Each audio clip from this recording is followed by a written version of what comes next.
सुट्टी वगैरे लागत असेल ना, तेव्हा मग तुम्ही कुठं एवढं कोण सुट्टीत काय करायचे, कुठं जायचं? काय नाही, खेळायचो आम्ही, भांडी कुंडी खेळायचो, बकरीच्या मंडी होती तिथं जाऊन खेळायचो आम्ही.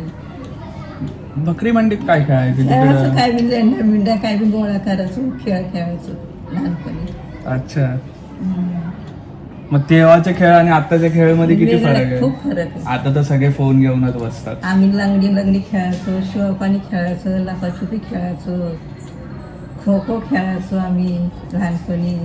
खूप मजा करायचो, चिंच खा, आवळे खा, चिचोके खा.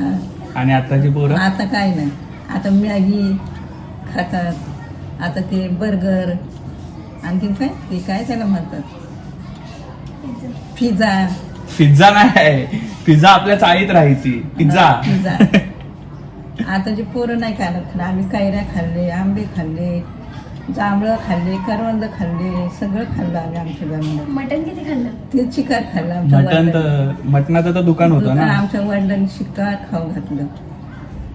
म्हणून अजून पण खातो, हो, अजून पण खातो आपण मटण. खाटकं शेवटी मटण माझ्या खाल्लंच भावाला पाहिजे. लागतं ते आता परत. मग आमचा व्यवसायच तो होता बकऱ्याचा. तेव्हा तर लाईट वगैरे पण नसेल, मग नाही तुम्ही नाही, त्यावेळेला ब्लॅकआउट होता आमच्या त्यावेळेला, दंगल झाली खूप त्यावेळेला पण पुण्यामध्ये. पुण्यात पण दंगल झालेली. पुण्यात बी खूप दंगल पालखी, तुम्ही जिथे राहायचे तिकडून पालखी जायची खूप ना, जवळ आहे, दारावरून जात होती आमच्या पालखी. मग तिकडे पालखीच्या वेळेस काय आम्ही अनुभव चालत असायचा?